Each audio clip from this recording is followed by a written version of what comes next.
Damn, Kyoto is just beautiful. It's mysterious, it's profound, it's stunning in every single way. And I can't wait to explore it with you guys. But unfortunately, I don't think I can do it alone. And I think right over there's someone who can help me do it. So let's go and see him and say hi. And maybe he can show me around this wonderful place that is Kyoto. Let's go have a look. Afternoon, Sea Dog. Welcome to Kyoto. Tried to kill me last time we filmed together. A little bit of fright. A little bit of fright. My dog probably gave me a ring after that. I was like, what the f*** are you doing? What about the sake? How'd that go down? It was awful. I've never had such bodily pain. I'm going to make up for it today. I'm going to take you on a whirlwind tour of Japan's most magnificent city to the #1 site in all of Kyoto. What is it? Guess. Kyoto, surely. This is fantastic. This is on all the pamphlets, all the movies. You see this about Kyoto. Bigger than that. All right, but the Golden Pavilion, maybe. Think bigger. I saw there's a bamboo forest that you could cycle through. A couple of trees in the forest. Think Wales. Why do I think Wales? Because we're going to go to a Welsh town in the mountains of Kyoto. Why? No. Chris, get in the Honda Fit. The train was expensive here. Why are we going there? Come on. And unfortunately, Chris did have the keys to the car, so I had no choice but to get in the car with him. And we were going to Dreamton, which is a Welsh/British-inspired town in the middle of the mountains in Kyoto. But on the way there, we thought, why not check out some reviews? So not a promising start. I'm seeing 3.5 stars. Yeah, usually if it's below a 4 in Japan, that's a bit of a red flag. Weird. This person gave 2 stars, and they're called John in Japan. John in Japan. Watch out, Chris. They're coming for the brand. Competition. Weird. It is a bit like a film set. Look but don't touch or go inside. Had to wait in a long queue outside. Not allowed in until you are called for your cafe sitting. No gluten-free available. No gluten-free? Turn this car around. But the cream supplied more like American cream cheese. Weird. Oh, cream cheese on a scone. That's a fate worse than death. So this person gave 3 stars. They said, I visited after hearing the impressions of my acquaintance. I imagined a so-called paradise, but I was betrayed in a good way. I was betrayed in a good way. I would like to recommend it to young couples. Fantastic, it's us. But then the price is a bit too high and a car is required. A dilemma. So this is a long Japanese review, 2 stars. I went to lunch with great expectation. But even though I ordered tea with tea at the order booth. Tea with tea? No matter how long I waited after meals, when I asked the shop staff, the order did not go through with tea. I heard... Take a shot every time you hear the word tea. I heard that my husband had tea at the time of ordering, but the shop staff said it had tea. Why is there tea? Why is there so much tea? I wanted to turn the shabudai upside down. Shabudai is like table. Arcade game, Shabudai Gaishu, where you flip the table. So they wanted to flip the table, it was so bad. I'm starting to get a bit worried now. Dreamton, I heard great things about Dreamton from one person. Is there a way to sort? Oh, fantastic, lowest rating. Oh God, this is where we're getting the scathing reviews. Toilet is in the back of the store. To use it, you have to shop for 1,000 yen or more at the store to get it. Really? $10 just to use the toilet. It's a bit worrying. Mate, Mrs. Jones would rather die than charge me to use her toilet, I'll tell you that. I was not hungry and the price was high, so I gave up entering it. Some people say they went and enjoyed even the atmosphere alone. Never go, lowest. We're about 15 minutes away now, and we've been told in every review, don't go, turn around, there's no toilets, you have to pay. I've heard nothing of value. This is nothing good so far. Stories of betrayal. There's even worse ones. A place that is not worth going to laugh. I think they're implying that it's not even worth going to laugh at. Oh my God, someone's given an essay as to why this is appalling. It's not enough for a Japanese person to just leave a review. They want it to actively fail. They're like, go out of business. There's a lot of complaints about waiting. It's apparently very expensive. You apparently have to spend at least $10 to use a toilet, which I'm not gonna lie, this kind of take the piss. And I looked at the fish and chips. How much do you think the fish and chips are? I've never paid more than a tenner for the fanciest fish and chips. Get ready to pay 2 tenors because it was 1,980. No, I don't really know what to expect. Why do you think they call it Dreamton? Do you think dreams are made there? Clearly, dreams, this is where dreams go to die. Although the reviews for Dreamton weren't that flattering, when we arrived we were quite pleasantly surprised. Dreamtown Village, Point Oak. Oh, they've got a pub sign though. That's a genuine pub sign there. There's people here. Oh, it's quite busy.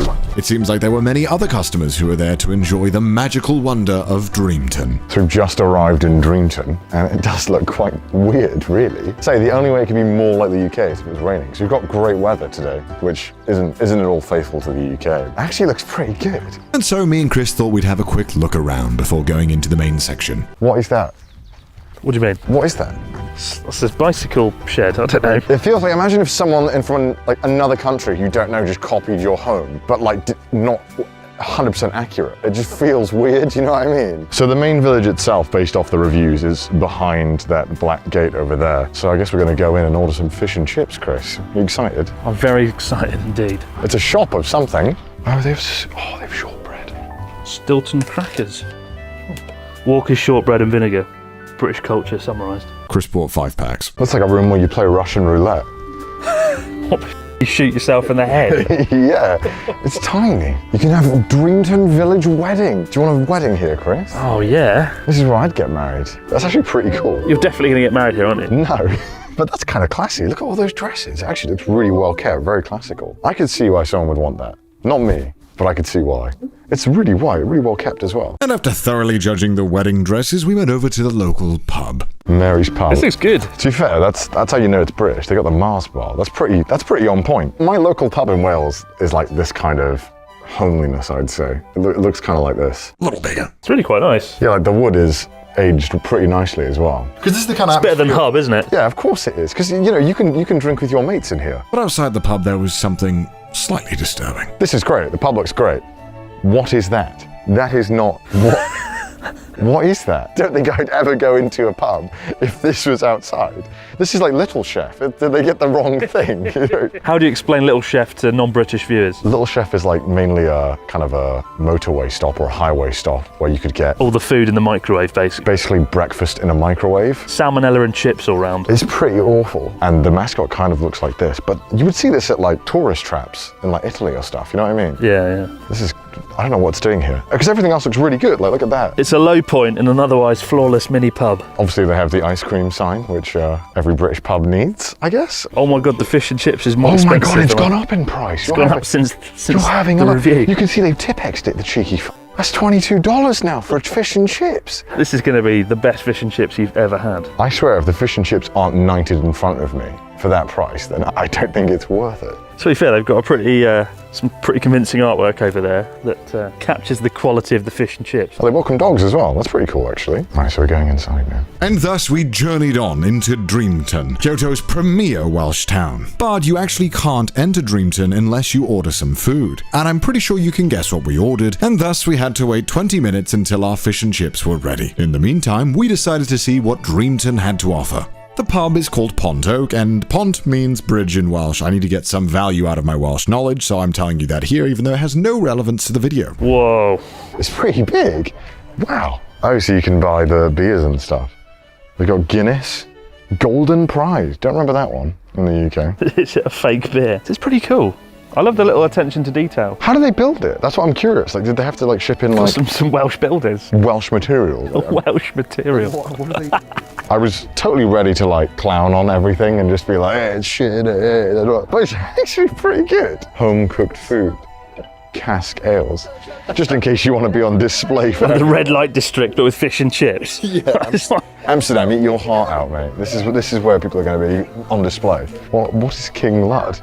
Is he some sort of Welsh? No, I don't know who that is. Turns out King Lud is the Celtic god who founded London, according to this book cover. Why is there a bicycle just hanging off the wall up there? Oh yeah, why is there? We started to notice that most things had price tags on them. That's $250, that dress. My mum could make that. That's pretty cool though. You can get the original Tetley Tin can for That's like the old Tetley. 5,280 yen, about $52. Is that like a real brick building? Are the bricks real? Give it that Welsh touch. That's real, that is. I don't know what I expected, like styrofoam building that I can just push Well, no, over. to be fair, most Japanese buildings like that are fake, right? Although we've come in, we're just testing the structural integrity of Dreamton. Just surveyors, yeah. Where I lived didn't look like this, but if you drove like an hour into Wales, it would start to look like this. And there's a lot of old villages that were kept to look like this. Cute little lake there as well that you can eat by. It's a shame. I feel like the road and like the whatever that plant There's is a massive like factory over there that kind of ruins the atmosphere a little bit. Takes you out of the whole Welsh vibe. Yeah, this is $600. For that table? You're kidding, mate. This is higher than the GDP of Wales. This has been sold. Who's buying this? People that love Wales. No one. No one. This is $300. A steal. What even is This it? must be import costs, surely. Like, where is this upscale price coming from? I've seen this at so many pubs. You've seen this before? Yeah. I think I realised what's gone on here. I think someone bought one too many antiques and they were like, how do I get rid of all this shit? To build a town. They have to build a town to sell all this stuff. This is $500. I mean, to be fair, I think this might actually be worth that. What's this? Should we open it? I think it opens.